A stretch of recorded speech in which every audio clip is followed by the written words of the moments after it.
भगवान द्वारिकाधीश के लिए अपशब्द कहने लगा। कहते कहते 10, 20, 40, 50, 60, 70, 80, 90, 91, 95, 99, हमको गिनती आती नहीं। और 99 जो ही अपशब्द शिषपाल के पूर्ण हुए और जो ही 100 नंबर का अपशब्द भगवान ने अपने चक्र सुदर्शन से संहार किया। बोलिए द्वारिकाधीश भगवान की। और इस प्रकार से राजसूय यज्ञ को संपूर्ण करके भगवान अपनी द्वारिकापुरी पहुंचते हैं। सुखदेव जी महाराज कहते हैं, राजन द्वारिकापुरी में एक दिन भगवान के मित्र, बचपन के मित्र सुदामा जी आते हैं। यद्यपि राधा जी का सुदामा जी का नाम भागवत जी में नहीं। कश्चित गोपी कश्चित सखा, कृष्णस्यासि सखा कश्चित् ब्राह्मणो ब्रह्मवित्तमः विरक्त इन्द्रियार्थेषु प्रशान्तात्मा जितेन्द्रियः। भगवान द्वारिकाधीश के मित्र हैं सुदामा जी। सुदामा जी की सुंदर सुशील पत्नी है जिनका नाम सुशीला, बालक है। सुदामा जी गायत्री उपासक हैं। राम नाम रूपी धन है उनके पास, लेकिन ये सांसारिक सुख सुदामा जी नित्य अपने क्षेत्र में कथा करने जाते। जो कथा में राशन इत्यादि मिलता उससे उनका पालन पोषण। धीरे धीरे यह स्थिति आ गई, अनाज की कमी। क्यों? द्वारिकाधीश भगवान का श्राप। दरिद्रा महारानी, लक्ष्मी महारानी सगी दोनों बहन। लक्ष्मी द्वारिकाधीश के पास, दरिद्रा सुदामा जी। वैकुंठ धाम से दोनों लोग आ रहे थे, नारद जी मिल गए। नारद जी ने कहा, माते प्रणाम। लक्ष्मी जी ने कहा, ए देवर्षि, ये बताओ हम दोनों बहनें में आपको कौन अच्छी लगती है? देवर्षि विस्मय में पड़ गए। भाई सामने सामने किसको भला बुरा कहते हैं। देवर्षि ने भी दिमाग लगाया, कहा ऐसा है माता जी, आप उस पेड़ तक जाओ दोनों लोग और वापस आओ। भाई लक्ष्मी जी, दरिद्रा जी वहां तक गई और वहां देवर्षि ने कहा, ए माता जी, आप जब आती हैं तो अच्छी लगती हैं, और मौसी जी आप जब जाती हैं तब अच्छी लगती हैं। बोलिए द्वारिकाधीश भगवान की जय हो। कथा समझ में आ रही है? थोड़ा स्पीड में है ना, स्टेशन पहुंचना है। आज सुदामा जी नित्य अपने नगर क्षेत्र में कथा करके अपने परिवार का पालन पोषण करते हैं। यहाँ तक इतनी गरीबी आ गई, 2 रोटी बनी। धन्य है सुशीला, आज अपने पतिदेव से किसी भी संसार की सुख सुविधा की याचना नहीं कर रही। एक दिन केवल 2 रोटी बनी। एक रोटी में आधा आधा टुकड़ा अपने दोनों बालकों को और एक रोटी अपने पति को। और जब सुदामा जी ने रोटी ग्रहण कर लिया, प्रसादी, सुशीला तूने कुछ खाया? हाँ स्वामी, बच्चों की थाली में। ये बच्चों ने पूछा, माँ तूने कुछ खाया? हाँ बेटा, पिताजी की थाली में। इस प्रकार से दोनों को समझा करके जिस पात्र में आटा को गूंथा था उसमें जल डाला और नमक डाला, पान कर लिया। ए गोविंद, इस प्रकार से सुशीला समय बीती। बरसात होती है तो सुदामा जी की झोपड़ी इतनी जीर्ण शीर्ण थी, बरसात का जल सारा झोपड़ी। ठंडी ठंडी हवा चले, सुदामा जी को शीत लगे, दुर्बल शरीर शीत लगे। सुशीला आओ तुमको हम एक कथा सुनाएं बचपन की। सुनाओ स्वामी सुनाओ। जब मैं बाल्यकाल में गुरु शांदीपनी के आश्रम में पढ़ता था तो हमारे एक मित्र थे कृष्ण। क्या स्वामी आपके मित्र कृष्ण हैं? सुशीला ये बात जानती थी, जो कृष्ण हैं वही द्वारिकाधीश।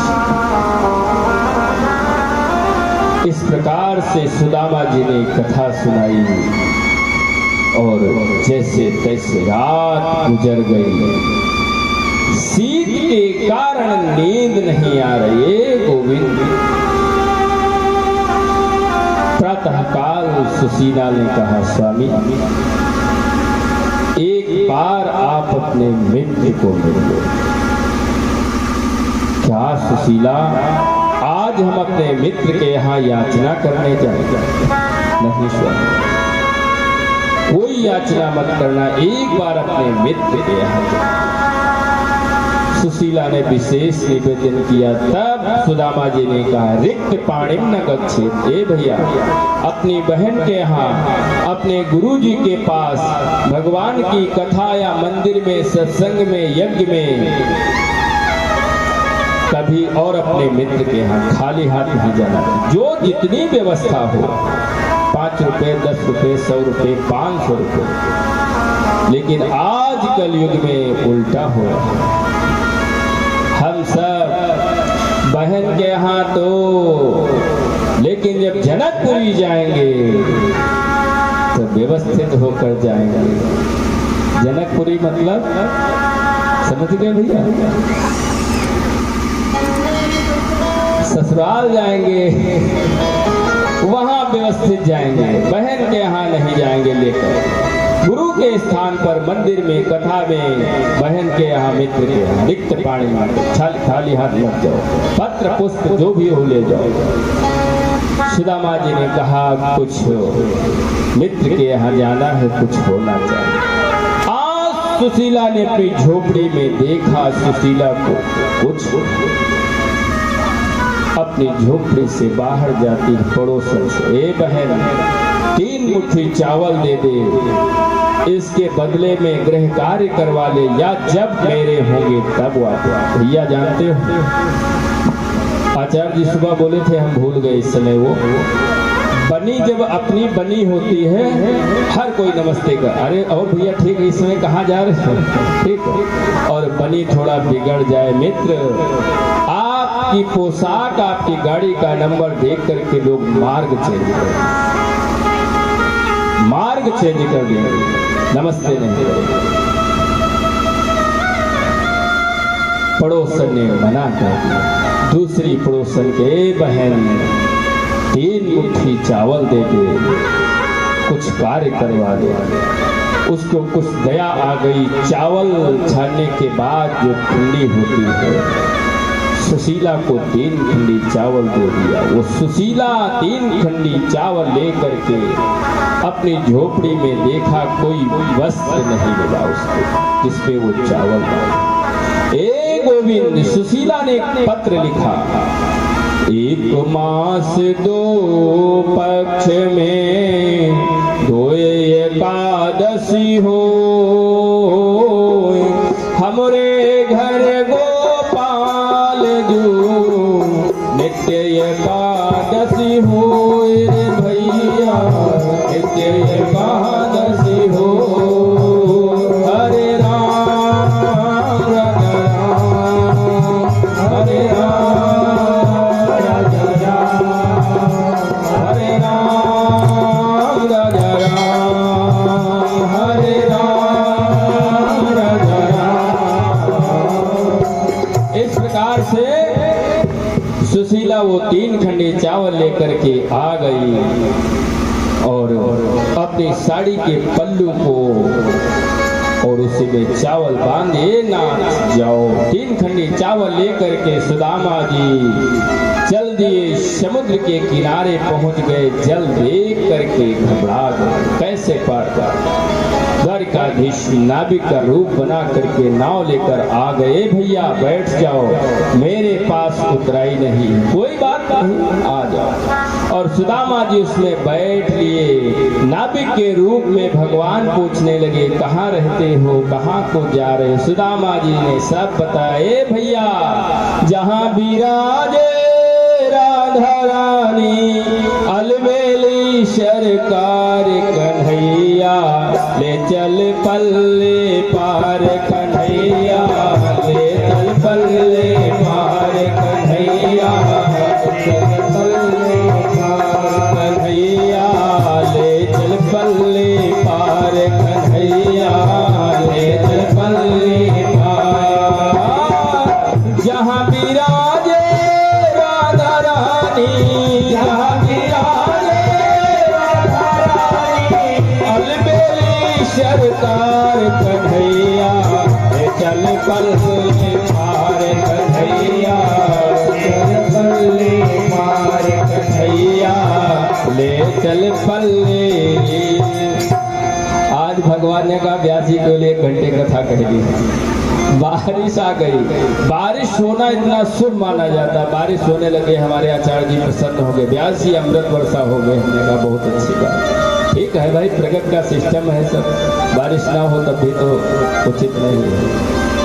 समय का अभाव, अभी हवन होना है, इस हिसाब से कथा को करना है। और नाविक के रूप में भगवान ने उस पार किया और तत्क्षण भगवान अपने सिंहासन पर पहुंच गए। सुदामा जी आगे बढ़े। ऐसी व्यवस्था है वो स्वर्णिम द्वारिकापुरी में कि जो द्वारपाल खड़े हैं, लग रहा संगमरमर की मूर्ति। और सुदामा जी समझे पत्थर की मूर्ति। ज्यों ही उस पर हाथ फेरने लगे, वो द्वारपाल बोल पड़ा, तुम कौन हो? ये भैया आप जीवित हैं, हम समझे पत्थर की मूर्ति। तब उस द्वारपाल ने कहा, ये द्वारिकापुरी है, यहाँ के राजा द्वारिकाधीश है। ए भैया हमको कृष्ण से मिले, कृष्ण। तब वो द्वारपाल जाता है, महाराज की जय हो। कहो द्वारपाल क्या संदेश है? प्रभु शीस पगन जगतन बेनऊ पाया, उपायन की नहीं श्यामा। शीस पगन जगतन बेनऊ पाया, उपाय नहीं नहीं श्यामा। धोती पटी सिलती दुपटी, धोती पटी सिलती दुपटी, प्रभु जाने को आई बसो जही धामा। द्वार खड़ो दूर दुर्बल एकी, कहो जकी सो वसुधाया विरामा। पूछत दीन दयाल को नाम, बतावत अपन नाम सुदामा। पूछत दीन दयाल को नाम, बतावत अपन नाम सुदामा। जो द्वारपाल ने कहा कि प्रभु द्वार पर एक ब्राह्मण देवता आए हैं जो अपना नाम सुदामा बता रहे हैं। आजकल झांकी में देखते हो सुदामा जी लड़खड़ाते हुए जाएंगे, द्वारपाल उनको पकड़कर फिर वहां छाड़ेंगे। ये सब गलत झांकी। द्वारपाल ने जो ही खबर किया, गोविंद अपने सिंहासन से दौड़ पड़े, साधारण नहीं। नाम सुदामा सुनते ही दौड़े कृष्ण मुरारी, बोले भैया भैया सुदामा भैया भैया, बोले भैया भैया सुदामा भैया भैया, बोले भैया भैया सुदामा भैया भैया, बोले भैया भैया सुदामा भैया भैया। मुकुट गिरो पीतांबर गिर गयो, मुकुट गिरो पीतांबर गिर गयो, गिरी कंठ उर्मान, बोले भैया भैया भैया सुदामा भैया भैया बोले भैया भैया सुदामा भैया भैया बोले भैया बोले भैया भैया सुदामा भैया भैया बोले भैया भैया सुदामा भैया। ए दादा, और भगवान जा करके हृदय से लगाए, दादा पधारो। और जिस सिंहासन पर द्वारकाधीश बैठे थे, आज उस पर द्वारकाधीश ने अपने मित्र दादा सुदामा को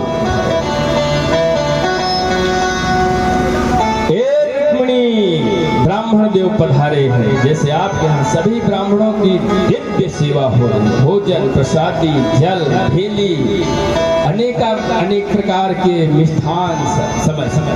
हे रुक्मिणी, ब्राह्मण देव पधारे हैं, सेवा करो। रुक्मिणी को समय लग गया जल लाने। पानी पर हाथ को हाथ छुयो नहीं, नैनन के जल से पग धोयो।